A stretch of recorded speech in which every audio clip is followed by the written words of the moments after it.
우리 아버지 하나님의 거룩한 성도 여러분, 안녕하셨습니까? 하나님께서 당신의 백성들을 사랑하셔서 전 세계적으로 온 세상이 코로나 바이러스 인하여 고생하고 있지만 하나님의 거룩한 백성들을 눈동자처럼 지키셔서 오늘도 저희들에게 좋은 건강 주시고 이웃을 위하여 봉사하게 하시는 그 은혜를 인하여 감사드립니다. 저는 지난주부터 서울 인근에 있는 한 교회에서 전도회를 인도하고 있습니다. 별내 행복교회, 얼마나 아름다운 성도님들이 열심으로 전도회를 준비했는지 저희들이 말씀을 녹화해서 저녁에 온라인으로 유튜브로 중계를 하고 있습니다. 하지만 이번 안식일에는 전국적으로 저희 코로나 바이러스에 대한 사회적 거리두기는 한 단계 낮춰졌기 때문에 금요일 저녁과 안식일에는 50명씩 나눠서 몇 번에 나눠서 말씀을 나누게 되겠습니다. 다음 주에는 부평교회에서, 그 다음 주에는 금천 새하늘교회에서 계속해서 연속으로 전도회를 할 수 있게 되는 것 얼마나 감사한 일인지 모르겠습니다. 이번 가을에 하나님께서 구원하시고자 하시는 그 영혼들의 풍성한 수확이 있기를 바랍니다. 그리고 한두 주일 건너뛰어서 철원지구에서 또다시 말씀을 전하게 됩니다. 여러 곳에서 말씀을 증거하고 있는 하나님의 거룩한 종들 위해서 여러분 기도드려 주시고, 하나님께서 준비해 주신 그 영혼들이 저 영원한 하늘 곳간으로 거둬지기 위해서 함께 기도해 주시면 참으로 감사하겠습니다. 우리들은 이번 한 기 동안 기독교 교육이란 제목으로 함께 말씀을 나누고 있습니다. 오늘은 그 네 번째 시간으로 성경의 세계관이란 제목으로 함께 말씀을 나누겠습니다. 제 검지손가락이 있습니다. 이 손가락을 보시면은 어떤 이들은 제 엄지에 비해서 검지가 길다고 이야기합니다. 그러나 또 다른 분들은 제 엄지의 기준을 맞추지 않고 중지에 비해서는 검지가 짧다고 그렇게 이야기합니다. 그래서 우리들이 세상을 볼 때에 무엇을 통해서 보는가에 따라서 달라집니다. 인류들은 수천 년 동안 이 세상을 볼 때에 어떤 생각으로 보았는가 하면은 천원지방, 하늘은 원, 하늘은 둥글다, 둥글원자, 지, 따지자이다, 모방자이다, 하늘은 둥글고 땅은 네모났다. 그런 생각을 탁월한 지식인들도, 탁월한 과학자들도 그렇게 생각하고 봤습니다. 그러나 저희들이 이 하늘이 둥글고 땅은 모아놨다, 이런 생각을 버리게 된 지 그렇게 오래되지 않습니다. 무엇을 어떻게 보느냐에 따라서 이 세상이 다르게 되는데, 저희들은 이 세상이 어떻게 생겨나왔는가, 우리들은 이 세상에 왜 태어나는가, 어떻게 존재하고 무엇을 위해 살아가는가, 그리고 우리들은 마침내 어디로 가는가, 이런 것들을 우리들은 뭐라고 말하는가 하면은 세계를 보는 관점이라고 그렇게 이야기합니다. 그 세계관은 문화마다 다릅니다. 또 같은 문화권에서 살지라도 시대마다 다릅니다. 이러한 모든 것들을 우리들은 어떻게 이해하고 있는가, 이번 한 주간 동안 주제로 함께 공부를 하게 되는데, 저희들은 길지 않은 짧은 한 시간 동안 함께 말씀을 나누겠습니다. 어떤 사람들이 이 세상이 어떻게 생겨났는가 하면은 그냥 그대로 존재한다 그렇습니다. 풀은 거기에 있었고, 나무는 거기에 있고, 사람은 이렇게 있고, 그냥 다 스스로 생겨나서 어떤 특별한 간섭이 없이 스스로 생겨났다, 그렇게 생각하고 있습니다. 아주 편안한 생각인지도 모릅니다. 그러나 또 다른 한 가지 견해는 어떤 견해가 있는가 하면은, 어떻게 이러한 세상이 혼자 스스로 존재할 수 있겠는가? 어떤 탁월한 지적 능력을 가진 한 존재가 온 세상을 만들어냈다, 창조했다, 디자인했다, 설계해서 그 설계한 것을 잘 설계할 수 있을 만큼 탁월한 지적 능력이 있었고, 그리고 이러한 모든 것들을 설계대로 추진할 수 있는 능력을 가진 어떤 한 신적 존재가 만들어냈다. 이것을 우리들은 창조론이라고 그렇게 이야기합니다. 그런데 시편 53편 1절에는 말씀하시기를 어리석은 자는 그의 마음에 이르기를 하나님이 없다 하도다. 그들은 부패하며 가증한 악을 행하며 선을 행하는 자가 없도다. 어떤 사람들은 하나님이 안 계시다고, 그의 마음 가운데 하나님은 없다, 그렇게 주장합니다. 그런 사람들 가리켜 성경은 어리석은 자라 그렇게 이야기했습니다. 하지만 이 성경은 어떻게 시작하고 있는가? 성경의 맨 앞에 나오는 66권 가운데 첫 번째 책 창세기, 그 중에서도 1장, 그 중에서도 1절은 뭐라고 이야기하는가 하면 온 우주를 향하여 선언합니다. 태초에 하나님이 천지를 창조하시니라. 그리고는 이 하나님에 대해서 그 존재를 증명하려고 애쓰지도 않습니다. 그냥 선언합니다. 태초에 하나님이 천지를 창조하시니라. 존재를 스스로 증명하려 하지 않고 선언하는데, 이것은 마치 무엇과 같은가 하면은 제가 아버지가 되고 제 아내가 어머니가 되어서 아들 둘을 낳는데 이 아들들에 대해서 아버지와 어머니의 그 부모의 존재에 대해서 설명하려고 하지 않습니다. 저도 부모님에게 이분이 내 부모님이시라는 사실을 설명 들어본 적이 없습니다. 그리고 제가 이분이 부모님인가 아닌가 의심해 본 적도 없습니다. 그것은 당연한 것이었습니다. 성경이 그렇게 선언합니다. 태초에 하나님이 계시니라. 하나님은 그냥 계셨습니다. 영원 전부터 계시고 지금도 계시고 앞으로도 영원토록 계실 것입니다. 태초에 하나님이 천지를 창조하시니라. 이런 선언과 함께 창세기 1장에는 하나님께서 아무것도 없는 것들 가운데서 이 가운데 빛을 내시고 궁창을 만드시고 땅과 물을 갈라내시고 이런 것들을 하루에 이런 창조의 역사를 24시간 하루로 해서 엿새 동안 모든 것을 창조하시는 얘기를 이야기하고 있습니다.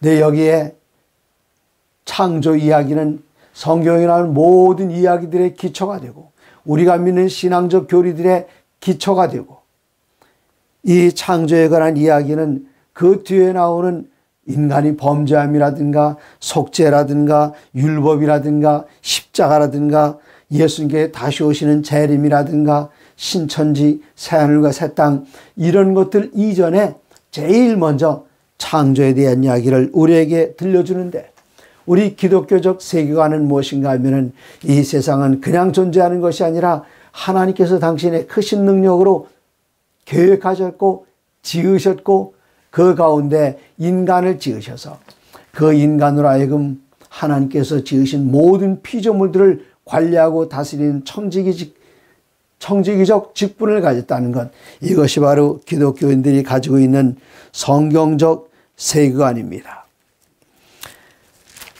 이제 조금 더 앞으로 넘어가서 창세기 9장에 보시면은 홍수 얘기가 나오고 이제 홍수가 다 끝났습니다. 많은 사람들은 앞으로 또다시 이런 홍수가 다시 오게 되면은 어떻게 될 것인가 궁금해했고 겁을 냈습니다. 여러분 혹시 그 공중에서 하늘 위에서 무지개를 보신 적이 있습니까? 저는 비행기를 타고 가다가 그런 무지개를 한번 본 적이 있습니다. 저쪽에 구름이 있고 반대쪽에 비행기 반대쪽에 햇살이 구름을 향하여 쪼이고 있었는데 갑자기 제가 이 비행기가 틀면서 무지개가 나타났습니다. 그런데 하늘에서 본 그 무지개는 아마 여러분 상상도 못 하셨을 것입니다. 그 무지개는 어떤 모양인가 하면 지상에서 보면은 반원형으로 무지개가 아름답게 다리를 놓고 있습니다. 그러나 공중에서 보면은 위에 떠 있기 때문에 그 무지개가 어떤 모습으로 있는가 하면 완전한 아주 정확한 컴파스를 가지고 휙 돌려놓은 것처럼 정확하게 원형으로 보입니다. 이 무지개를 볼 때 사람들은 어떻게 생각하는가 하면 물과 빛이 조화를 이루는 것이다, 그렇게 생각합니다. 저도 그렇게 생각합니다. 틀리지 않았습니다. 그러나 기독교적 세계관을 가지고 볼 때에 하나님께서 홍수로 온 세상을 멸망시키셨을 때에 그리고 의인 8사람을 구원하셨을 때에 그들 마음 가운데 다가올 또 다른 홍수에 대해서 그 두려움을 없애버리기 위해서 하나님께서는 창세기 9장 13절에 내가 내 무지개를 구름 속에 두었나니 이것이 나와 세상 사이에 언약의 증거니라. 그 무지개를 바라볼 때마다 성경적 세계관을 가진 사람들은 무지개, 하나님께서 빛과 또 물 두 가지를 조합해서 만들어 오신 것, 그렇게 생각합니다만은 또 우리들은 그것을 볼 때마다 무엇을 생각하는가 하면 하나님께서 온 세상이 죄로 가득 찼을 때에 물로 온 세상을 심판하시고 하나님의 성도들을 구원해내신 그 하나님께서는 다시는 이 세상을 물로 멸망시킬 것이 아니다. 그것을 생각해냅니다. 그런 걸로 끝나는가? 아닙니다. 그러면 한때는 물로 세상을 멸망시키셨던 그 하나님께서는 온 세상이 죄로 가득 차게 될 때에 온 세상을 한때는 물로 정결하게 하셨으나 이제는 불로 정결케 하신다는 사실을 기억해내고 하나님의 약속을 다시 살피게 됩니다. 제7란 예수 재림교회는 이 세상이 어떤 이야기라도, 과학자들이 어떤 이야기라도 성경적 세계관을 그대로 고수하고 있습니다. 요한복음 1장 1절에 보면은 우리 예수님에 관한 이야기가 나오는데 태초에 말씀이 계시니라. 이 말씀이 하나님과 함께 계셨으니 이 말씀은 곧 하나님이시니라. 2절입니다. 그가 태초에 하나님과 함께 계셨고 3절 만물이 그로 말미암아 지은 바 되었으니 지은 것이 하나도 그가 없이는 된 것이 없느니라. 예수님께서 천지를 창조했다는 사실을 여기 요한복음 1장 1, 2, 3절에 이야기하고 계십니다. 그런데 이 성경의 이야기는 창조 그것으로만 끝나는 것이 아닙니다. 우리가 살다 보면 어떤 일이 있는가? 죄로 인한 고통이 있습니다. 그리고 나보다 반드시 먼저 태어난 분들이 아니라 우리 주위에서 이 세상을 떠나는 분들이 있는 그런 사실을 보게 됩니다. 그러므로 우리 주변에 관한 모든 해석들은 창조론 그거 하나만으로는 해석되지 않고 마침내 이 죄가 세상에 어떻게 들어왔는가, 그리고 죄는 인류에게 어떤 재난을 가지고 왔는가, 그걸로 끝나는가? 아니다. 이 창조는 무엇과 연결이 되는가 하면 구속사업과 연결이 됩니다.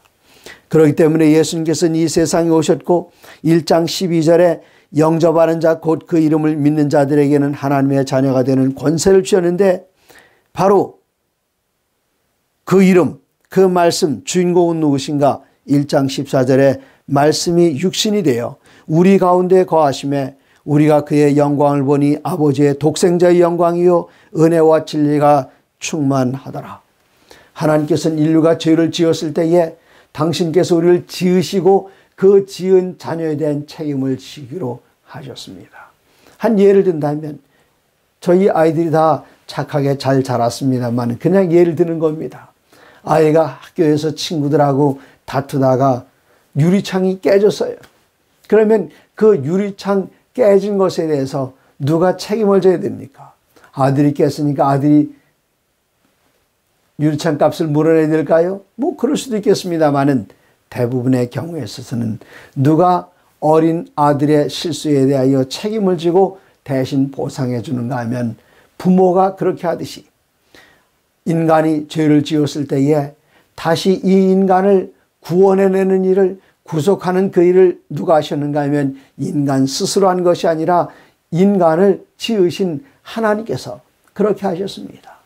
그래서 당신의 독생자이신 아들을 이 세상에 내려보내셨고 또 아들 되시는 예수 그리스도께서는 원래부터 하나님의 아들이 아니라 하나님과 본체이시지만 하나님과 동등됨으로 여기지 아니하시고 하나님께서 세우셨던 그 계획에 의해서 예수님께서는 이 땅에 자기를 비우시고 오셔서 우리를 위하여 희생제물이 되시고 우리를 위하여 돌아가시고 우리를 구원하셨습니다. 그것이 바로 기독교인들이 가지고 있는 기독교적 세계관입니다. 요한계시록 14장에 보시면은 세 천사의 기별이 등장하는데 이 세상에 사는 사람들에게 하나님께서 마지막으로 호소하시는 기별입니다. 첫째 천사가 날아가고 그 뒤를 따라 둘째 천사, 그 뒤를 따라 셋째 천사가 날아가면서 온 세상이 반드시 알아야 할 것을 전합니다.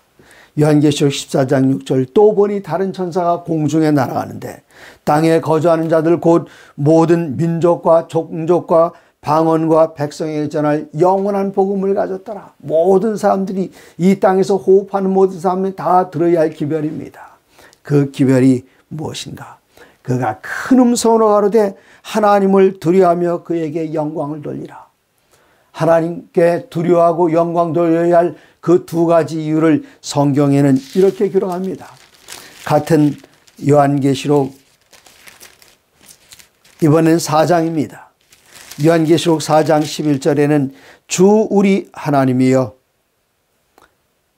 영광과 존귀와 권능을 받으시는 것이 합당하오니 왜 합당합니까? 주께서 만물을 지으신지라 만물이 주의 뜻대로 있었고 또 지으심을 받았나이다. 우리가 하나님을 두려워하고 하나님께 영광을 돌립니다.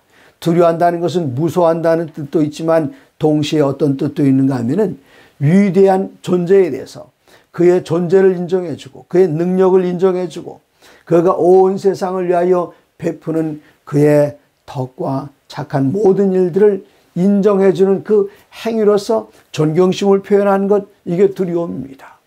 그런데 우리 하나님께서는 왜 두려움의 대상이 되시고 왜 영광을 받으시기에 합당한 분이신가 하면 만물을 지으실 때에 우리를 지으셨기 때문에 홀로 찬양과 영광을 받으시기에 합당하십니다.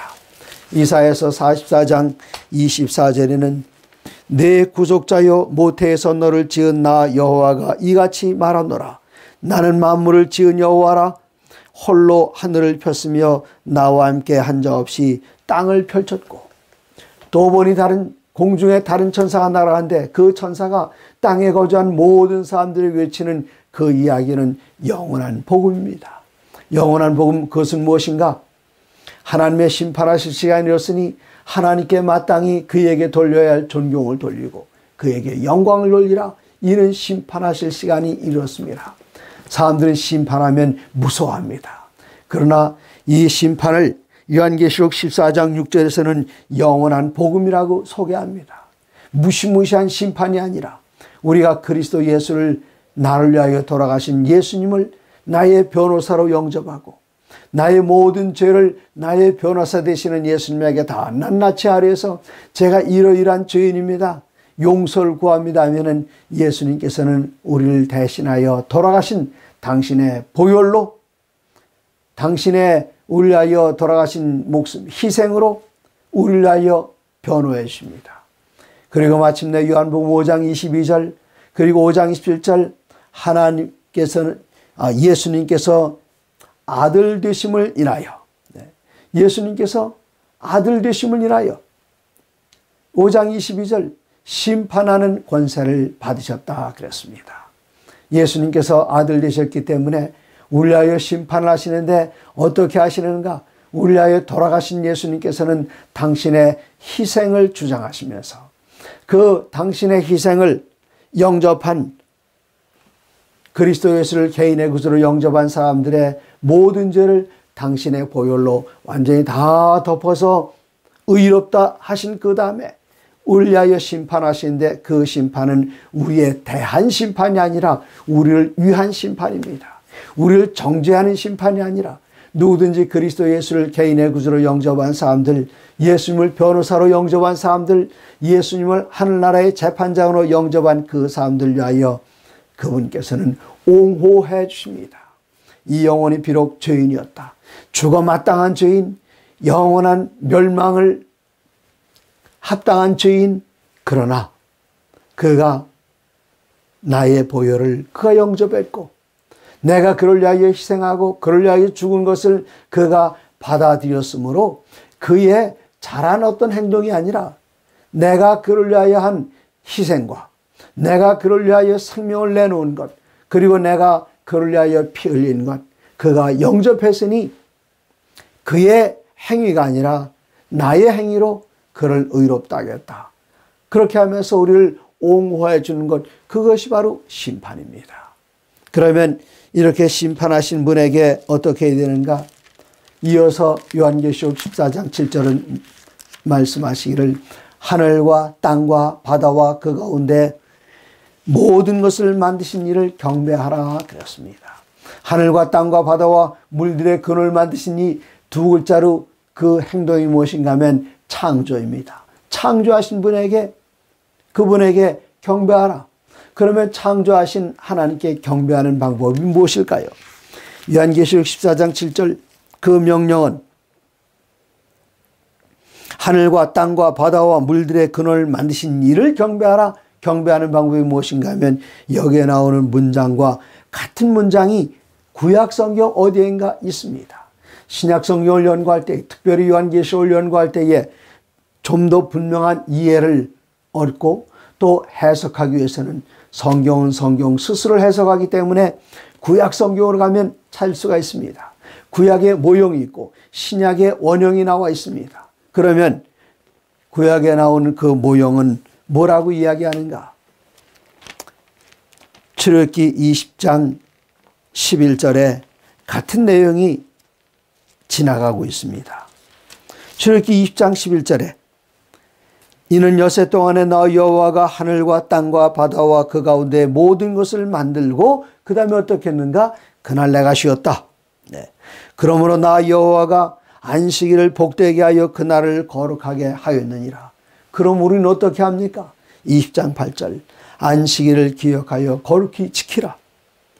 엿새 동안 힘써 내 모든 일을 행할 것이나 일곱째 날은 내 하나님 여호와의 안식일인즉 너나 내 아들이나 내 딸이나 내 남종이나 내 여종이나 내 가축이나 내 문 안에 머무는 객이라도 아무 일도 하지 말라. 이게 바로 마지막 때에 하나님께 영광 돌리고 하나님을 경배하는 방법입니다. 계시록 14장 7절 그 영원한 복음을 전하는 그 천사는 뭐라고 말하는가 하면 하나님을 두려워하라. 그에게 영광 돌리라. 왜 그렇게 해야 되는가? 이는 심판 시간이 이렇기 때문이다. 그리고 결론적으로 이야기하기를 그러면 어떻게 하나님을 경배하는가? 하늘과 땅과 바다와 물들의 근원을 만드신 창조주로서 경배하라. 마지막 때에 창조주를 창조주로서 두려워하고 영광 돌리며 경배하는 방법은 무엇인가? 앞으로 돌아가 보니까 출애굽기 20장 3절로 17절에 나오는 10가지 계명, 10계명 가운데 맨 가운데 있는 계명, 네 번째 계명 안식일 계명이에요. 하늘과 땅과 바다와 물들의 근원을 만드신 이께서 이날 쉬시고 안식하라고 명령하셨다는 사실을 우리들에게 분명하게 이야기해 주고 있습니다. 이것이 바로 이 마지막 때에 하나님을 경배하고 경외하는 방법입니다. 그러나 사람들은 어떻게 하는가? 지금 이 시대는 마치 사사기 시대와 같아졌습니다. 사사기 시대에는 어떤 일들이 있었는가? 사사기 17장 사사의 시대에 17장 6절에 보니까 그 때에는 사사들이 다스리고 있었습니다. 그러므로 그 때에는 이스라엘에 왕이 없었으므로 사람마다 자기의 소견에 옳은 대로 행하였더라. 분명한 기준이 없습니다. 누구든 자기가 옳다고 생각한 대로 합니다. 자기가 하고 싶은 대로 합니다. 기준은 누구인가? 내가 기준입니다. 그러므로 한때의 프랑스에서는 어떤 일들이 있었는가 하면은 사형 제도를 없애버려야 된다. 그렇게 이야기했습니다. 사형 제도. 누가 저 사람은 죽을 사람이라고 정죄할 수 있겠는가? 다만 사람들이 가지고 있는 마음의 양심이라든가 도덕이라든가 이런 법은 세상을 통치하는 그 통치자가 나라의 국왕이 아니면 뭐 대통령이 누가 그 힘센 어떤 독재자가 자기가 온 세상을 손안에 넣고 흔들고 통제하기 위해서 이런 법을 만들어냈고 도덕도 그런 것이고 또 양심도 그런 것이다. 그렇게 주장을 합니다. 하지만 기독교에서는 그렇게 생각하지 않습니다. 기독교에서는 물론 이것은 이런 판단은 문화에 따라서 달라집니다. 어떤 똑같은 행동도 어떤 사회에서는 정죄가 됩니다. 같은 나라에서도 때에 따라서 한때는 죄로 정했지만 한때는 죄로 정하지 않은 일도 있습니다. 우리나라 법 그런 거 많이 있어요. 옛날엔 그게 죄가 되는데 지금은 괜찮답니다.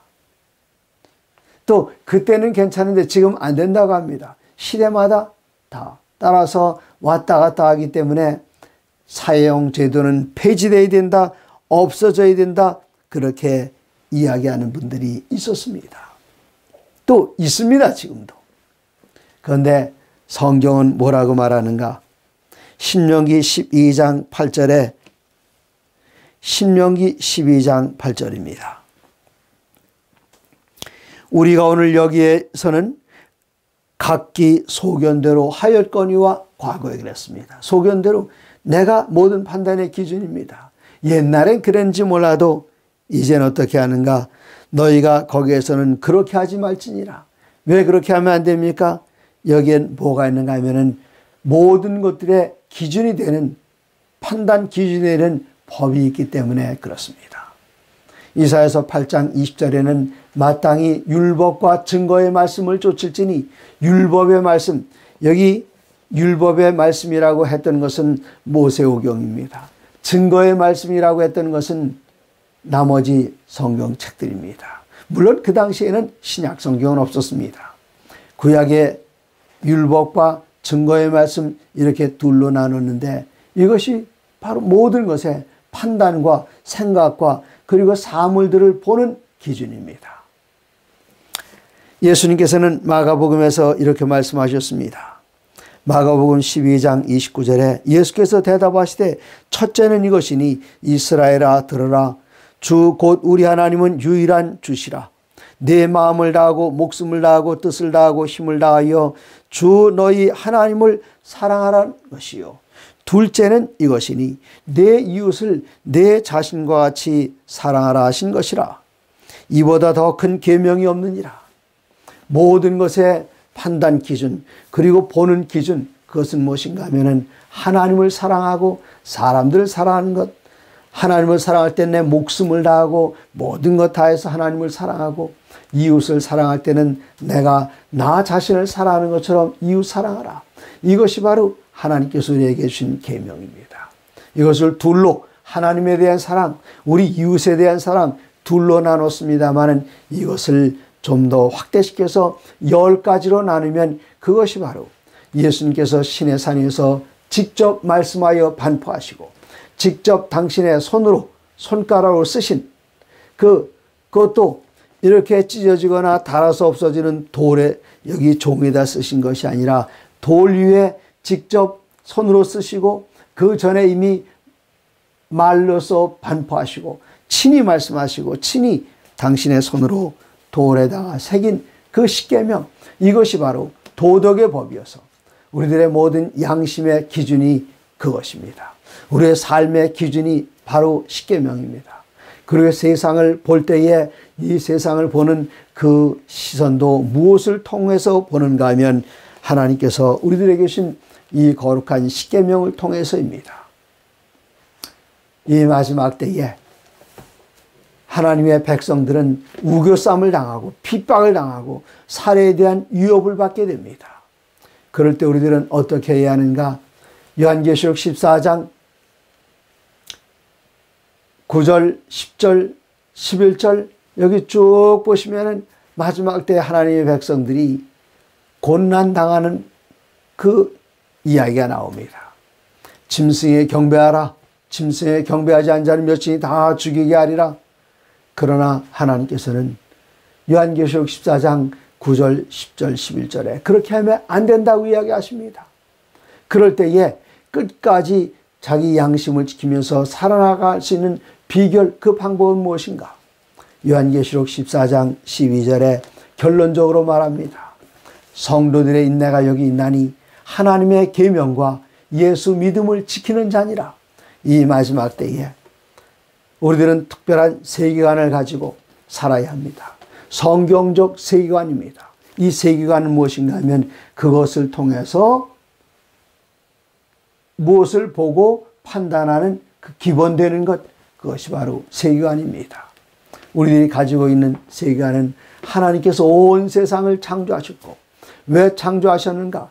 당신의 영광을 위하여 창조하셨고, 인류가 타락했을 때는 죄 가운데 빠져 영원히 죽어야 되지만 우리 주님께서 우리의 모든 죄를 대속하셨으므로 누구든지 그 이름을 믿는 자들에게는 하나님의 자녀가 되는 특권을 주시고 그들에게는 우리 주님께서 영원히 함께 살 수 있도록 준비해 놓으신 하늘에서 함께 사는 것. 그래서 이 철학의 가장 중요한 세 가지 질문. 첫 번째는 인간이 어디서 왔는가? 성경은 창조되었다고 말합니다. 두 번째, 왜 사는가? 우리들은 하나님의 영광을 위하여 산다고 성경을 통하여 배웁니다. 그럼 인간은 어디로 가는가?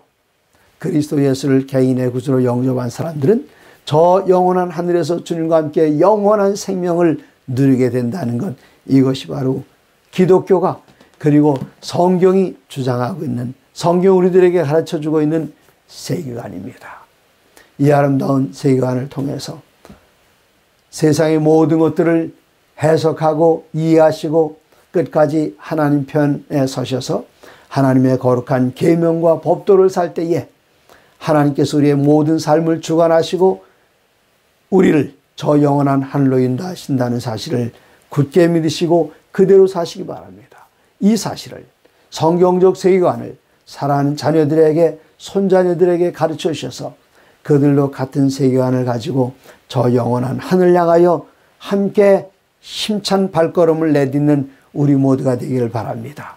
하나님의 모든 말씀으로 사시기 바랍니다.